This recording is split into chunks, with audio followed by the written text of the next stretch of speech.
안녕하십니까. 지팡이튜브 정희서입니다. 오늘은 이제 회계 이야기를 좀 해보도록 하겠습니다. 이제 붕괴가 없다 그랬는데 제목을 이 붕괴가 화가나 뭐 이런 뜻의 그 붕괴가 아니라 회계 용어 중에 하나입니다. 그래서 오늘은 이 붕괴에 대한 이야기를 좀 해보도록 하겠습니다. 자, 이 붕괴가 뭘까요? 그러니까 모든 이제 뭐 개인 간의 거래든 상거래가 됐든 이걸 이제 장부, 회계라는 게 돈의 흐름을 이게 눈에 보일 수 있도록 이렇게 꾸며놓은 걸 갖다가 회계라고 하거든요. 그 규칙을 이제 정해서 누구나 쉽게 어떤 거래가 있고 어떤 돈이 어떻게 오갔는지 이런 걸 알 수 있도록 하는 게 회계란 말입니다. 그러니까 이제 이 회계 중에 가장 기본이 되는 게 이 붕괴라는 거예요. 회계를 하는 사람들이 처음 배우는 게. 실무자도 마찬가지고. 자, 거래가 발생하고 어떤 거래든 거래가 발생을 하고 상품과 돈이 오가면 이렇게 서로 오가게 되면 계정 과목을 정해서 그 거래가 뭐야 성격이 뭐야 해가지고 그거에 대한 계정 과목을 정해서 어때요? 성격에 따라 차변과 대변으로 나누는 거예요. 이거 옛날에도 이제 제가 한 35년인가 한 40년 됐나 벌써? 어쨌든 아이들 막 처음에 이제 가리킬 때 그때 이제 제가 한 1년 정도 강사 생활을 한 적이 있었는데 그때 이제 이렇게 그 차변 대변 얘기를 하면 이게 이제 이상하게 소변 대변으로 자꾸 오해를 해서 들어요. 근데 그게 좋아요. 뭔가 이상하게 듣더라도 머릿속에는 남으니까 어쨌든 이 소변 대변이 아니라 차변 대변입니다. 이쪽 왼쪽을 차변이라고 그러고 오른쪽을 대변이라고 그러고 이 차변과 대변에 나누어서 기장을 하는 거예요. 그래서 하나의 기장 방법이에요. 이 붕괴가. 기장 방법인 부기의 가장 핵심적인 기본. 거래가 무조건 발생했으면 어떻게 해? 어떻게 적어? 하는 거에 기본이 되는 게 이 붕괴라는 거예요. 그러니까 부기를 배우는 사람들은 기본적으로 처음 붕괴가 어떻게 이루어지느냐? 이걸 배워요. 그리고 어떤 계정 과목을 갖냐? 뭐 이런 식으로. 그러니까 가장 기본이 되는 거예요. 오늘은 이제 그게 이제 회계를 이해하는데 가장 좋을 것 같아서 제가 한번 뽑아본 거예요. 예를 들어서 가방을 10,000원 주고 샀다. 한번 이렇게 생각을 한번 해보자고요. 가방을 10,000원 주고 샀어. 이걸 이제 거래가 발생을 했잖아요. 돈이 나가고, 즉 10,000원이 나갔으니까, 가방을 하나 내가 가져왔으니까, 상품이 들어왔잖아요. 이게 거래가 발생을 했어. 그럼 이걸 장부에 기록을 해야 되잖아. 그럼 어떻게 기록하느냐예요. 차변과 대변이 있다 그랬죠? 소변 대변이 아니라 차변 대변입니다. 자, 가방이 들어왔잖아요. 나한테 들어왔으니까 10,000원 이렇게 적는 거예요. 그 다음에 이거를 갖다가 가방을 10,000원 주고 사는데 돈이 없어서 현찰이 없어서 카드로 5,000원 쓰고 현찰로 5,000원 썼어. 현금으로. 이렇게 이제 구분을 해 놓는 거예요. 일목요연하게 보이죠? 가방이 만약에 내가 파는 물건이야. 그럼 매입이 되는 거고. 기타 뭐 어떻게 이렇게 뭐 그 쓰레기용품 넣어놓는 거야. 그럼 비품이 되는 거고. 이게 이 계정 과목이 뭐냐를 골라내면 돼요. 그래서 가방이란 대신 그 계정 과목을 이제 대입을 시키면 되는 거예요. 이렇게 아주 세세히 뜯어볼 수 있도록 일단 장부에 기본적으로 해놓으면 요 각각의 계정 과목에 맞게끔 또 다 모아요. 그래서 매입을 우리가 얼마나 했어? 비품을 얼마나 샀어? 현금이 얼마 나갔어? 이게 이제 외상매입금인데 매입이라고 가정하면 외상매입금이 얼마야? 즉 부채가 얼마야? 이런 걸 한눈에 알 수 있도록 하는 게 이제 이 부기의 가장 기본이 되는 분계를 하는 기본적인 과정이에요.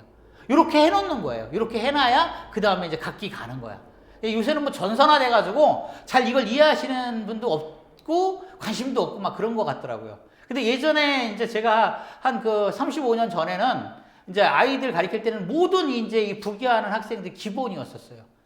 이게 뭐 그래서 상업부기, 공업부기, 원가회계 이런 식으로 해가지고 이런 거를 좀 배워야만 그래도 회계를 좀 할 줄 알았어요. 격리사원이라도 할 줄 알았어요. 자, 장교양 회계에서는 이렇게 지금 할까요? 저희 지팡이가 이렇게 할까요? 안 합니다. 이렇게. 장교양 그럼 회계에서는 요 가방을 10,000원 주고 샀어. 요거를 어떻게 기록할까요? 여기 보면 지출을 찾아요. 이거는 이제 가방이 들어온 거는 따지는 게 아니야. 장기간 기간은 무조건 현금의 흐름만을 보거든요. 현금만 보는 거예요. 그러니까 현금이 가방을 주고 샀던 아니면 짜장면을 사 먹으려고 돈이 나갔던 돈 나간 거 10,000원 이것만 생각을 하는 거예요. 10,000원이 나갔잖아요. 나갔으면 지출. 돈이 들어왔어. 예, 장기간 급여 수입을 받았던 본인 부담금을 받았던 어때요? 누구한테 돈을 빌렸던 돈이 들어왔어. 그럼 수입인 거예요. 그러니까 지출과 수입으로만 나누는 거예요. 그래서 지출이잖아요. 돈이 나갔으니까. 가방이 들어온 건 생각 안 한다 그랬죠? 예. 그러니까 일단 10,000원이 나갔어. 그러니까 지출이 되는 거죠. 이 중에 이제 이 가방이 들어온 거야. 성격을, 요거에 대한 성격이 뭐야? 그래서 관항목을 정하는 거예요. 이 가방에 대한 관항목을. 그리고 얼마를? 5,000원만 적어요. 이거하고는 좀 틀리죠? 왜 그럴까요? 여기에 외상이라는 걸 인식을 못 해요. 장기왕 회계에서는. 예, 모르는 거야. 장기왕 회계는 5,000원이 있는지 5억이 있는지 이건 신경도 안 쓰고 몰라요. 알 수도 없고.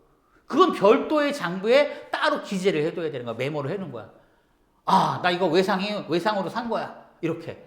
그리고 돈이 생기면, 예산이 편성돼서 돈이 생기면, 그때 이제 현금을 내보내는 거예요. 개념이 틀리죠? 네. 요거는 쉬운 말로 복식북이라고 하고, 요건 쉬운 말로 단식북이라고 합니다. 방식이에요. 기장 방법. 그러니까 이렇게 차이가 나요. 예. 그러니까, 장기간기간 재무회계의 가장 큰 특징 그러면 어때요? 바로 그걸 거예요. 다른 것도 아니라. 첫째, 분계가 없다. 즉 단식부기로 해야만 한다. 아직까지는 그렇습니다. 아직까지는. 정부도 예전에 2015년인가? 제 기억으로는 그 전까지는 전부 어때요? 단식부기 썼어요. 근데 어느 순간 이제 이게 안 되는 걸 알거든. 예, 이게 도저히 불가능한 거. 아무리 예산회계라도 단식부기 갖고는 안 돼. 그래서 복식부기로 바꿨어요. 그때 한 회계사분 한 200명인가를 동원해가지고 이걸 바꾼 거로 알고 있는데 어쨌든 뭐 그래서 지금 중앙정부는 그나마 복식부기, 지방정부, 즉 지방자치단체는 아직도 단식부기인 거로 아는데 뭐 정확한 건 모르겠습니다. 한동안 제가 신경을 안 써서.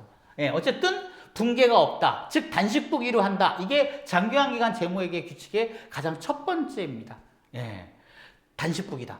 또 하나, 현금만 기록한다. 철저하게 현금만 기록합니다.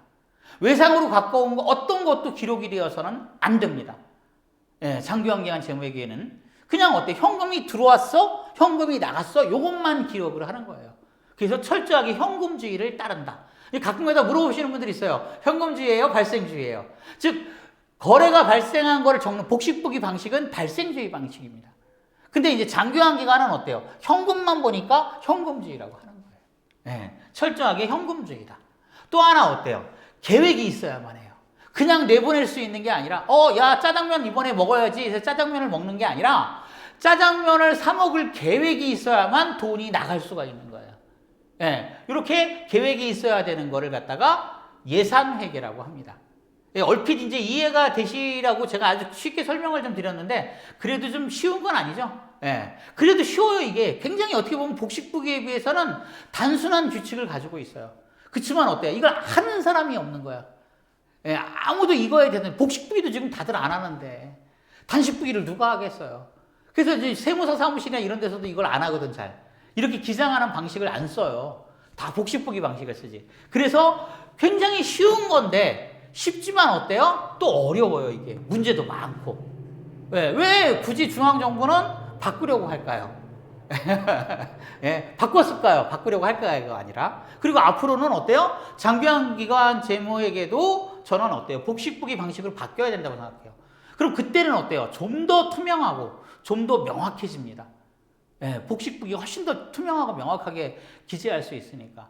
그러니까 아무튼 오늘은 회계의 이제 기본 중에 기본인 이 분계라는 거에 대한 이야기를 좀 잠깐 한번 해봤습니다. 자, 감사합니다.